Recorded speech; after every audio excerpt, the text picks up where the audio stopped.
Vamos lá, parágrafo 7º, na página 142, da caridade. Que é a caridade?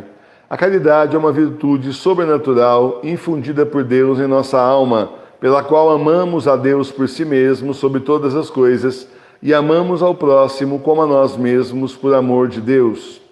Por que motivos devemos amar a Deus? Devemos amar a Deus porque Ele é o sumo bem, infinitamente bom e perfeito, e além disso porque Ele o manda e pelos inumeráveis benefícios que dele recebemos, inclusive porque é nosso Pai que está no céu, nosso Criador, zela por nós, olha por nós, nos corrige, nos alimenta, nos ajuda, nos cura, né? Nos ama, e nos ama tanto, mas nos ama tanto que enviou o seu Filho Jesus ao mundo, seu único Filho, para morrer por nós, pelos nossos pecados, e assim abrir as portas do céu. Então olha aí quanto motivo para amar nosso Deus, que é nosso Pai e que tanto nos ama. Por que motivos devemos amar a Deus? Já foi. Como se deve amar a Deus? Devemos amar a Deus sobre todas as coisas, com o nosso coração, com a nossa mente, com toda a nossa alma e com todas as nossas forças. Eu vou refazer. Como se deve amar a Deus? Devemos amar a Deus sobre todas as coisas, com todo o nosso coração, com toda a nossa mente, com toda a nossa alma e com todas as nossas forças. O que quer dizer amar a Deus sobre todas as coisas? Amar a Deus sobre todas as coisas quer dizer preferi-lo a todas as criaturas mais caras e mais perfeitas e estar disposto a perder tudo antes que ofendê-lo ou deixar de amá-lo. Então, primeiro Deus. A gente foi levado no mundo, queria dizer que é uma coisa até cultural, é o pessoal mais velho, né? Hoje em dia as coisas estão tão assim estranhas que eu não sei se eu posso mais dizer isso. Mas antigamente, né, tinha muito a questão, foi investido muito na questão do amor, né? O amor, você encontrar o amor da sua vida, a mulher da sua vida, o homem da sua vida, aquela pessoa que vai completar você para sempre, vão construir juntos uma família, e tudo isso é muito bonito, né?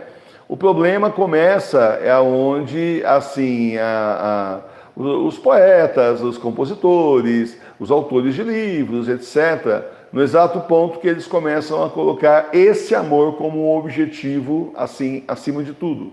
É o máximo na sua vida. O amor carnal, assim, primeiro o amor com a outra pessoa, aquela pessoa é a pessoa da sua vida, se a pessoa não está com você, meu mundo caiu, etc. Aproveitando aí a questão, né, do amor mesmo que existe entre o homem e a mulher. Eu estou falando de amor de sentimento e não de sexo, tá certo? Para ficar bem claro. Tudo bem, só que depois isso decaiu. Depois isso decaiu, foi decaindo, então criaram toda uma coisa assim em cima da pessoa ideal, em cima de estarmos com a pessoa para sempre e tudo mais, na Terra, né? Porque a gente morre, mas enfim, não vamos falar sobre isso para as pessoas, né? E a gente não pode deixar de imaginar que tudo isso, não dá para deixar de pensar que tudo isso foi muito proposital. Porque já que nós devemos amar a Deus sobre todas as coisas, você coloca, no caso dos homens, amar a sua mulher sobre todas as coisas, mas ninguém falava assim. Não falava assim, mas colocava assim. Amar o seu marido sobre todas as coisas, então se coloca de uma forma que a pessoa, assim, passa a ser a razão da sua vida, a razão da sua existência, e não Deus. Então estamos tirando Deus de lado, perceba o esquema, estão tirando Deus do lado. Né? E não esqueça que está aí a cultura para estragar a humanidade faz tempo. Lembrando que Santa Teresa d'Ávila reclamava lá atrás, lá no século XVI, dos romances de cavalaria. Então, eles não começaram ontem, nem a semana passada. Só que depois, esse amor, que era um amor sentimento, virou amor sexo. Virou sinônimo de sexo só. Então, as músicas continuaram falando amor, mas aí eles passaram a usar amor como sinônimo de sexo. E hoje em dia já nem disfarça mais, né? Mas no nosso tempo, quem tem cabelinho branco estava na época dos militares aí, tudo mais, tinha censura, apesar que falam muito da censura, mas quanto mais eu penso sobre as músicas que eu ouvi, eu percebo que a censura era muito menos do que devia ter sido, porque eram assim uns valores absurdos que estavam sendo passados, ou pelo menos na época eu não via, mas o Senhor está mostrando agora, né, de uns anos para cá, os absurdos que a gente ficou ouvindo e assimilando aqueles valores e achando que aquilo era certo. Afinal das contas, estava bem embalado, né? O esterco bem embalado, assim, num papel celofane, papel bonito de presente. E aí, então, virou amor-sexo. E isso já lá atrás, né? Isso faz tempo já, também não é de hoje. A gente pode puxar o Vinícius de Moraes aí, dele para trás, né? Para você ver, né? Você não achava isso, né? Mas lá para trás, do Vinícius de Moraes para trás, aí com certeza. Tem uma música chamada Minha, uma letra até que eu achava muito bonita, e que ele vai dizendo, né, é uma letra, né, depois fizeram música, que ele não fazia música, ele fazia letra e outros compositores parceiros dele que faziam música. E ele diz, né, do amor dele pela pessoa, que a pessoa vai ser dele desde a hora que nasceu, vai ser para sempre, e aquela coisa toda bonita, né? Só que não. E vai falando do amor dele por ela e tudo mais. É bonito, né, de você ver. Só que tem uma coisinha, uma frasezinha que passa no meio que a gente não percebe, mas quando você vai ouvir criticamente, você passa a perceber que, peraí, que história é essa? É? Ele vai falando, né? Você vai ser minha, aquela coisa toda. Só que esse minha, ele está falando sexualmente. E chega uma hora que ele fala: não temas essa imensa sede que ao teu corpo vou levar. Ele não está falando de amor pela pessoa, ele está falando de relacionamento sexual. E compositor, gente, você tem que entender o seguinte: letrista, poeta, são pessoas assim que têm que estar sempre apaixonadas para fazer poesias e vender. E aquilo é como uma droga. Aquilo é como uma droga para a pessoa, que a pessoa, assim, ela está sempre mudando de relacionamento, para estar sempre sentindo aquela emoção e fazendo novas letras e novas músicas e novas poesias, você entende? Assim que funciona. Então você pode ver que a maioria, né, desses que são letristas mesmo, os cantores em si é outra conversa, mas quem faz letra mesmo, né, apesar que eles também têm uma vida bem devassa, vários deles, mas os que são letristas mesmo estão sempre pulando de relacionamento em relacionamento, para sentir aquela emoção de novo, porque de repente todas aquelas poesias que fazia para a mulher amada agora perdeu a graça e vamos começar de novo com outra e fazer música para outra, letra para outra. Você está entendendo? Eu conheço gente assim. Então, é o tipo da coisa, bom, eu era compositor, sou compositor, mas não fazia isso, pode ficar sossegado. Sem contar aqueles que começam a ter um monte de diamantes por aí. Resultado, no caso do Vinícius de Moraes, certa vez eu vi um documentário sobre ele, assim, com filhas reclamando muito, dizendo que era do sofrimento da família, porque ele andava por aí, realmente estava, né, com a galera, né, e tudo isso é contra a lei de Deus. De acordo com a lei do Senhor, está pecando contra o mandamento da castidade. Mas vamos voltar então, voltando aqui para o tema nosso da catequese, olha só o que está acontecendo. Primeiro, você devia amar a Deus sobre todas as coisas, mas aí foi tirado Deus, dá licença um pouquinho, e foi colocado uma mulher ou um homem no lugar. Tá? E aí, por causa desse homem ou dessa mulher, se morre, se mata, né? Se vive exclusivamente para pessoas, se sujeita aos caprichos, se sofre, se... Você está entendendo? Era para ser com Deus, era para se obedecer a Deus. Quando é com Deus, a pessoa não quer sofrer, não quer morrer, não quer matar, né? E simplesmente, opa, como assim? Porque eu, etc. Mas foi feito isso romantizado, o romantismo, o movimento do romantismo. E também, se for um relacionamento feliz, na verdade, eles consideram infeliz, porque o romantismo, ele era um movimento literário, e também atingiu a parte de música lá no século XIX, que era um movimento que simplesmente, se você fosse feliz, você estava sendo infeliz. Não, para você ser feliz, você precisa ser infeliz. Você precisa estar sofrendo por amor, senão você não é feliz. Tudo invertido. Só que depois, mais modernamente, o amor por aquela pessoa virou só sexo. Então foi empobrecendo, foi tirando o Senhor e foi colocando o ser humano e empobrecendo também o ser humano, reduzido a essas músicas. Tem música que a gente ouve aí de mulher aí sertaneja cantando, às vezes junto com o cara, fazendo dueto, junto com o cantor aí desses mais modernos aí que estão na mídia agora. E, gente, dá vergonha de escutar a pornografia que é aquilo. Mas dá vergonha. Isso é um absurdo uma pessoa cantar um negócio daquele. Dá vergonha, está num ponto de comércio ali, outro dia estava numa farmácia comprando um remédio, o que é isso? E as pessoas estão tranquilas, tem gente que até, é triste, né? Assim, fica até com os olhos cheios de lágrimas, pensando no amor, como se aquilo fosse realmente amor. Então, é amar a Deus sobre todas as coisas, é primeiro Deus, depois os homens.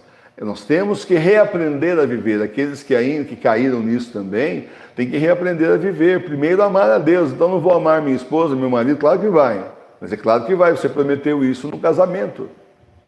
Amá-lo, tá lá, eu prometo, né? Nos votos do casamento é prometido justamente isso. Uma das coisas é amar a pessoa, até que a morte nos separe. né?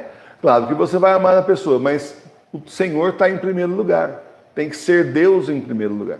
Depois, então, vem a sua esposa, sua família, né, seus filhos, os parentes, os entes queridos, os amigos em volta. Mas primeiro, né, é Deus. Depois é um núcleo familiar, tanto quanto possível, claro. Depois vai descendo. Tem gente que coloca amigo e amiga mais importante do que a esposa e o marido. Você não estou brincando, não estou exagerando, não. Acontece isso. Então é preciso colocar Deus no lugar de Deus. A César o que é de César e a Deus o que é de Deus. O Senhor em primeiro lugar. E aí então a gente vai passar a amar a Deus em primeiro lugar. É claro que tem assim guardadas as diferenças, porque a Deus é um amor que nós devemos a Ele de filhos. Nosso Pai que está no céu, amor de filhos com relação ao nosso Pai. Aí também tem um outro problema. Veio também a mídia, o comunismo, a maçonaria e companhia limitada, e destruíram a figura do pai e destruíram a figura da mãe. Agora estão destruindo a figura da mãe, tá? Antigamente a mãe era a santa e o pai era o demônio. Agora já estão destruindo a mãe também, não é de hoje. Eu sabia. Eu falava isso. Quando começaram a destruir a figura do pai, eu falei, a próxima são as mães. Batata, mas é óbvio. Eles querem separar as crianças, os jovens da família. De tal forma que a pessoa escute o Estado, escute o demônio, escute a cultura, entre aspas, cultura demoníaca, né, diabólica, mas não os pais. Então tem que vacinar a pessoa para ela não escutar os pais. Só que essa jogada parece toda uma coisa política, é também política, mas ela é satânica. Porque na verdade o que o demônio está querendo não é só separar as famílias, ele quer levar todo mundo para o inferno, ele quer separar as pessoas de Deus. E ele não consegue levar as pessoas para o inferno se ele não separar de Deus, que é pai, de Nossa Senhora, que é mãe. Você entende? Então, amar a Deus nós devemos amar como nosso Pai, o nosso Pai que está no céu.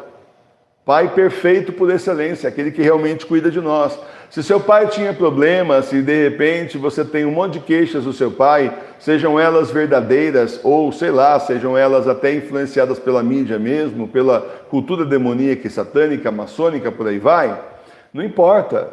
Esse aí é o seu pai na terra, tem que ver se o que você pensa é verdade, mas esse aí é o seu pai na terra. Agora, o pai do céu é perfeitíssimo. E a mesma coisa, tem reclamação com a mãe, alguma coisa queixa com a mãe, não sei o que com a mãe, mas a nossa mãe do céu é perfeitíssima, Nossa Senhora. E enfraquecendo o pai e a mãe no mundo, eles queriam enfraquecer o pai e a mãe do céu. Atingir a Deus. No final, o objetivo inteiro do demônio é só esse, destruir a relação entre o homem e Deus. Então coloca a mulher ou o homem no lugar, né? O parceiro no lugar. Então, depois traz tudo isso para sexo. Quando você fala de amor, a pessoa fala amor, mas amar, já pensa a pessoa na cama. Vai só poluindo a cabeça do indivíduo, né? E além disso, faz toda essa confusão da gente contra pai, contra a mãe, contra a autoridade, né? De tal forma que você, assim, a autoridade do grupo, os jovens não questionam, mas se o pai resolveu exercer a autoridade dele ou a mãe, pronto, opa, como assim? Tá certo? Então, primeiro a Deus. Depois, pode ver que nos mandamentos, primeiro mandamento, honrar, amar a Deus sobre todas as coisas. Quando você chega no quarto mandamento, honrar pai e mãe, mas primeiro, os 3 primeiros mandamentos é para Deus. Sim, aí nós temos esse detalhe. Acontece também que nós estamos falando de pais e mães que estão no caminho do Senhor. É claro, porque lembra, primeiro é preciso obedecer a Deus, depois aos homens. Então não posso obedecer meu pai e minha mãe se eles são contra Deus. Não posso. Estão me mandando fazer coisas que são contra Deus. Eu não posso obedecer. Na nossa confissão, que nós temos lá o exame de consciência, inclusive no manual da igreja doméstica, lá está escrito justamente isso. Obedeci meu pai e minha mãe em coisas que são contra a fé. Bom, eu devo obediência a meu pai e minha mãe porque eles estão na terra, Deus os deixou para tomar conta de mim. Maravilha. Então devemos obediência ao pai e à mãe, certo? Independente se tiver um berço de ouro ou um berço de palha, dependendo da condição deles, até do interesse mesmo, tá certo? Mas aí o seu pai ou a sua mãe resolve levar você para uma seita, é claro que você não vai. Se tiver idade já para não ir, é óbvio que você não vai, porque aí o seu pai ou a sua mãe estão desobedecendo a Deus. Todo mundo tinha que obedecer a Deus e eles estão desobedecendo a Deus. E você não vai desobedecer a Deus por obediência aos homens. É o que acontece com a igreja falsa, a igreja bergoliana. Teoricamente, nós deveríamos obedecer o clero, mas qual clero? Qual clero? Aquele da Pachamama? Não, não podemos obedecer o clero da Pachamama. O clero que participou do golpe contra o Papa Bento XVI está excomungado e não é mais clero? Obviamente, eu não posso obedecer a essas pessoas. Bom, então, primeiro é preciso obedecer a Deus, depois aos homens. E quem foi que ensinou isso daí? Nosso primeiro Papa, São Pedro. Quando mandaram a ele, lá no Sinédrio, prenderam ele em São João e disseram, não falem mais desse Jesus. E ele respondeu, é preciso obedecer primeiro a Deus, depois aos homens. Deus mandou. O Senhor mandou que eles pregassem a palavra, o Evangelho. Eles têm que obedecer, sinto muito. Ali o clero não estava fazendo a parte dele, estava contra Deus, estava contra Jesus. Quem diria que 2000 anos depois nós íamos assistir a mesma coisa? Só que lá eles não tinham Pachamama, né? Pelo menos isso. Mas estavam contra o Filho de Deus, mataram o Filho de Deus. Como obedecer a essas pessoas que estão contra o Filho de Deus e contra Deus? Impossível. A mesma coisa hoje. Claro que daí muito padre pega esse catecismo aqui e bate essas ideias, mas esse catecismo é de 100 anos atrás. Maravilhoso, ele continua válido. Professor, o senhor está dizendo que essa cláusula, essa pergunta a respeito do respeito com o clero foi cancelada? O senhor está cancelando? Não, eu não estou cancelando nada. Quem sou eu, ô pobre de mim? Eu não estou cancelando nada, eles se cancelaram. Porque é para obedecer o clero. Que clero? Não tem clero, então não dá para obedecer o que não tem. Tem gente aí que está em seita bergoliana, que está com a Pachamama, enfim, etc, etc. Tá certo? Então veja, é preciso amar primeiro a Deus. O que é que a sociedade amando aos homens, colocando os homens no lugar de Deus. Então coloca a namorada, o namorado, o marido, a esposa, muitas vezes a amante, o amante, né? Coloca o jogador de futebol, coloca aí o padre mito, tem vários, coloca, enfim, o que fala em línguas no lugar de Deus, coloca aquele outro líder da seita religiosa lá, coloca o Dalai Lama, nossa, que homem maravilhoso, né? Maravilhoso, então, pedófilo. Manda a criança beijar ele na boca e depois chupar a língua dele, pedófilo. E agora tem escândalo que ele está escondendo aí pedofilia de monges budistas que estão abaixo dele, que ele está tomando conta e ele está escondendo. Mas por que será, hein? Bom, está entendendo? Vai colocando os homens no lugar de Deus. Por quê? Qual é o esquema? Bom, primeiro tirar Deus da jogada, claro. Você já desrespeitou o primeiro mandamento, amar a Deus sobre todas as coisas. Se você não ama a Deus sobre todas as coisas, já começou errado. Agora, a segunda coisa é colocar os homens no lugar. Por quê? O anticristo é o quê? O que é que o anticristo é? Um homem, gente. Tudo preparando para o anticristo. Faz tempo que eles estão aí fazendo isso. Faz tempo. Fala assim, professor, mas o senhor está exagerando. Um cara lá no século XIX está preparando o anticristo no século XXI. É óbvio que ele vai morrer e nem vai ver isso. Então, mas o demônio não morre, não é mesmo? E o que ele está preparando desde então é isso. Faz tempo. Então entenda, amar a Deus sobre todas as coisas. Professor, eu não consigo. Trabalhe isso, peça ao Espírito Santo o dom e a graça de amar a Deus acima de todas as coisas, de aprender a amar a Deus como seu Pai. E dizia Santo Agostinho que ninguém ama aquilo que não conhece a quem não conhece. Louca daquelas meninas que pegam uma foto antigamente, né? Agora tem internet. Pegava a foto do artista numa revista amiga da vida e eu amo ele. Você nem sabe quem é a pessoa que você está falando. Nada, só aquela coisa assim, adolescente, né? Mas não se ama quem não se conhece. Amar de verdade, amor verdadeiro, não se ama quem não se conhece. Então, por isso, nós estamos aqui 4 vezes por dia rezando a liturgia das horas para conhecer mais o nosso Deus. E quanto mais você conhece o nosso Deus, mais você o ama. Leia o livro da Beata Ana Catarina Emeriti, Vida, Paixão e Glorificação do Cordeiro. Você vai ver o tamanho do amor de Jesus por você a cada página.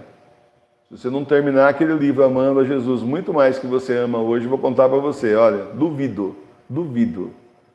Aí você lê de novo, né? Só assim, bom, a primeira vez eu li a história, agora eu vou ver o amor de Jesus, porque na primeira história estava emocionante.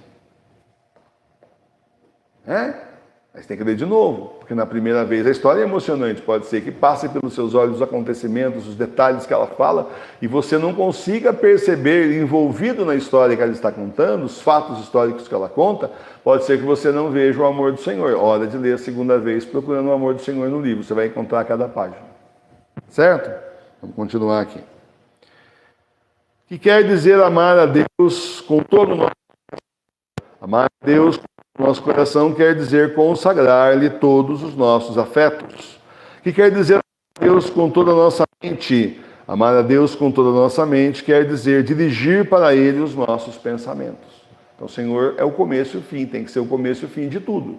No nosso dia, da nossa vida, o começo e o fim de tudo. Tudo que fazemos, falamos, tem que ser para Ele. Vem dEle e tem que voltar para Ele. Tá certo? Tudo que a gente está realizando no dia a dia. Por isso a gente tem que ter um cuidado muito grande. Porque quando você está na rua, você é um representante. Olha, hoje mesmo aconteceu uma história do indivíduo que é evangélico, tá certo?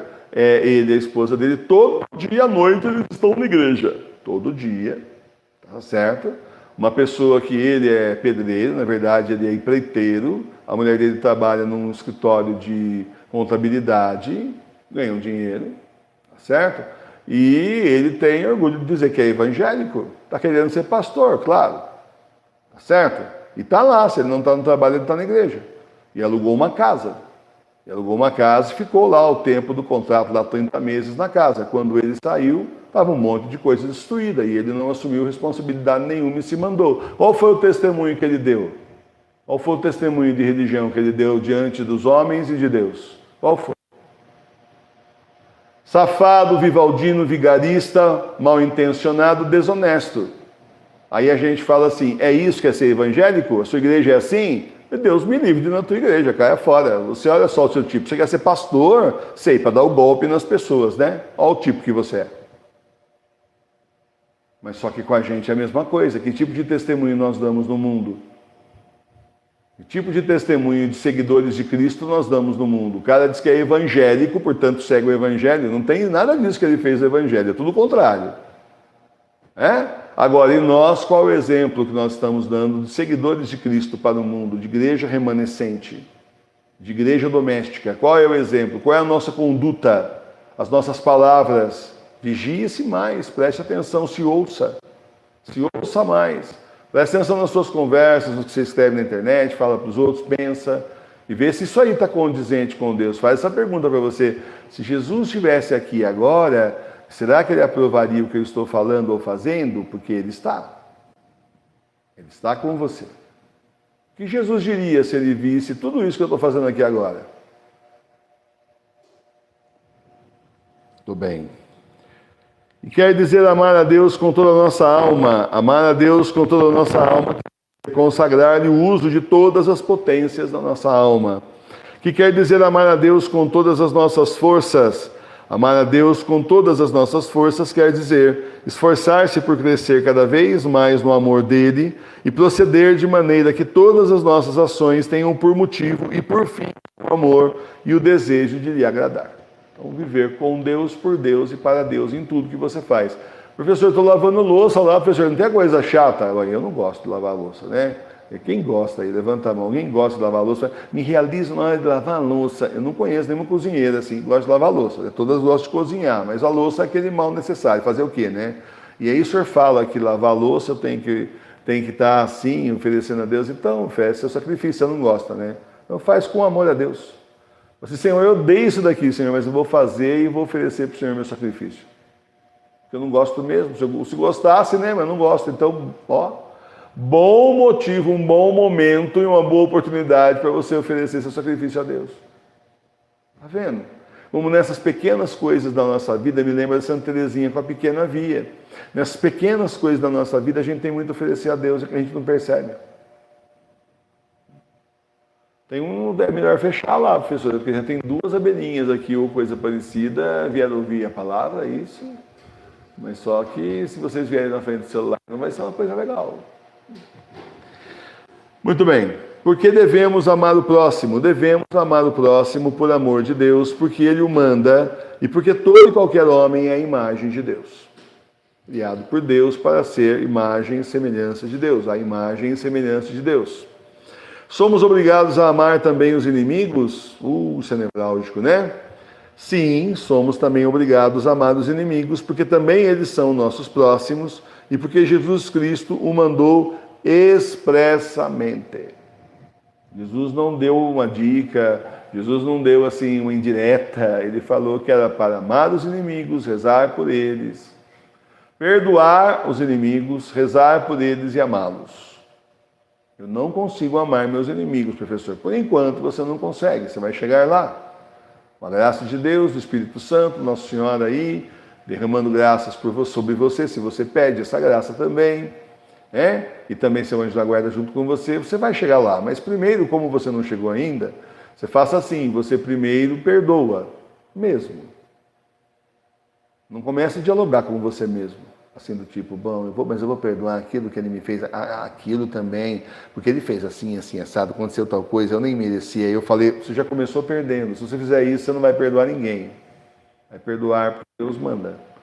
Senhor, em atenção à vossa palavra, eu quero perdoar essa pessoa, Senhor. Não seja por minha causa que essa pessoa vai ser condenada, mas Ave Maria, um Pai Nosso e um Glória. Toda vez que o demônio lembrar você do seu inimigo, ou toda vez que o próprio inimigo teu te lembrar dele, né? Porque tem uns que não deixam a gente esquecer, não é mesmo? Reze por ele, pela conversão dele. E reze para perdoá-lo. E tire do seu coração qualquer coisa. Renuncio à mágoa, renuncio a todo ódio, tudo que eu tenho de ruim contra essa pessoa. Tá certo que fez muito mal para mim, mas renuncio. Eu renuncio, não quero saber de nada disso aí mais, não quero nem pensar. Renuncio, demônio, cai fora. E, além de tudo, quero Maria, Pai Nosso e Glória. Rezo por ele para a conversão dele. Um dia, depois que você passar por essa fase, o Senhor vai te dar a graça de você entender mais ainda por que é que você deve amar seus inimigos. Na verdade, são todos eles escada nossa para o céu. Saiba disso. Cada inimigo seu é um degrau para você subir para o céu, a mais, para você subir na sua escada para o céu. Parou para pensar nisso? Não, né? Mas é porque eles te fazem sofrer e o sofrimento a gente oferece ao Senhor, né? Oferece a Nossa Senhora para levar para Jesus, pela conversão dos pecadores, pelas almas do purgatório. Só aí você já está ajudando um monte de gente, gerando mérito para você mesmo, viu? Sem aquele inimigo seu, talvez você não tivesse isso. Se você não tivesse inimigos, tá vendo? Aí começa a desvendar o véu de por que a gente tem que amar os nossos inimigos e por que quando Jesus manda tem todo sentido do mundo. Segundo, porque você odiar uma pessoa faz muito mal para você, mas para a pessoa não faz mal nenhum. Portanto, você só está se estragando, você só está adoecendo e você só está se torturando. Você ficar revivendo aquela mesma situação milhares de vezes, você só está se torturando e fazendo mal para você mesmo. Seu inimigo já não precisa fazer mais nada. Você faz contra você mesmo, você próprio faz. Tá? Então, primeiro ele te prejudicou, agora você se prejudica lembrando dele e passando nervoso por tudo aquilo que ele fez por você. Não é fácil. Perdoar os inimigos é fácil? Eu falei isso, o Senhor falou isso? Não. Ninguém disse que é fácil, mas é necessário e é para obedecer. E essa é a graça do negócio, esse aí é o mérito que você ganha, porque não é fácil e você vai se esforçar por obediência a Deus. O que quer dizer amar ao próximo como a nós mesmos? Amar ao próximo como a nós mesmos quer dizer desejar-lhe e fazer-lhe tanto quanto pudermos todo o bem que devemos desejar para nós mesmos e não lhe desejar nem fazer mal algum. Então, se você puder ajudar, você ajuda, atrapalhar nunca, mesmo que seja o seu pior inimigo. Se dá para ajudar, estenda a mão e ajude, desde que você não se prejudique com isso, claro, prudência sempre, porque tem os aproveitadores. Mas nunca levantar a mão para atrapalhar, ou o pé, né? Em determinada situação. Se o jeito está no chão, você dá uma bica nele no chão, né? Nunca isso. Se você puder ajudar, se tiver uma palavra certa para falar, fale. Se é uma palavra que vai atrapalhar, não diga nada. Não seja você a causa dessa pessoa piorar na vida mais do que ela já está ruim, porque aí você piora junto. Amar ao próximo como a nós mesmos, não fazer para o próximo o que a gente não quer que faça para a gente. Isso era uma máxima judaica, mas vamos para a máxima cristã. Faça para o outro o que você quer que faça para você. Assim que Jesus ensinou. Faça para o próximo o que você quer que faça para você. Fica fácil daí você entender aquilo que você não pode fazer. É só você se colocar na situação. Nessa situação, eu gostaria que fizesse para mim a mesma coisa? Não, então parou. A base é essa aí. O que quer dizer, amém? Quando amamos a nós mesmos retamente, amamos retamente a nós mesmos quando procuramos servir a Deus e depositar nele toda a felicidade. Então, Deus sendo a fonte de toda a nossa alegria e ninguém mais. É em primeiro lugar o Senhor. E aí as coisas e as pessoas que Ele nos dá no decorrer aí da nossa passagem pela terra, né? Nesse caminho de conversão. Agora, amar a nós mesmos retamente não quer dizer, bom, eu me amo, quero me contentar então, eu quero simplesmente me satisfazer, eu quero assim que tudo seja para o meu prazer. Então, eu quero estar feliz, eu quero ser... Não interessa a tristeza dos outros, não interessa o prejuízo dos outros. Se eu me der bem, estou bem na fita, não me interessa a vida dos outros, o que acontece com eles. Eu tenho que ser feliz, eu tenho que me dar bem. Eu tenho que ser satisfeito em todas as minhas necessidades e aspirações. Eu. Pronto. Então, prejuízo para os outros, prejudica as pessoas, atrapalha a vida dos outros, dá prejuízo financeiro, emocional, etc. Por quê? Porque não interessa a dor dos outros, interessa que eu não passe dor. É o meu lado que interessa. De que lado você está? Estou do meu lado. Tem uma cena do filme antigo, preto e branco, de Santa Joana d'Arc. Ela é presa, né? E aí, então, a certa altura do campeonato, o bispo, lá no processo que vai acabar julgando a culpada, né? Ele simplesmente diz para o indivíduo lá que está acusando essa Joana d'Arc, Santa Joana d'Arc, peraí, de que lado você está? Ele falou, eu estou do mesmo lado que todos vocês, eu estou do meu lado. Ou seja, cada um de vocês está do seu lado. Você não está do seu lado? Você não está do seu lado? Eu também estou do meu lado, eu quero ver meu interesse. Não interessa seu. Aí ele fala, só essa aí é que vê as coisas de Deus, que vê outras coisas. Ela não vê o interesse dela, só ela. Mas ela é a parte. Nós não, a gente vê cada um do nosso lado. O egoísmo, né? É o egoísmo, aquela coisa de colocar-se no centro. Não é isso que é amar a Deus, amar ao próximo como a si mesmo, não é isso. Agora pega essa medida aí e vai amar ao próximo como essa pessoa acha que se ama a si mesmo. Aí não vai bater, né? Porque é tudo para ela, nada para os outros. Ela vai fazer isso para o outro, como que ela vai fazer isso? Não vai dar certo. Então isso é errado.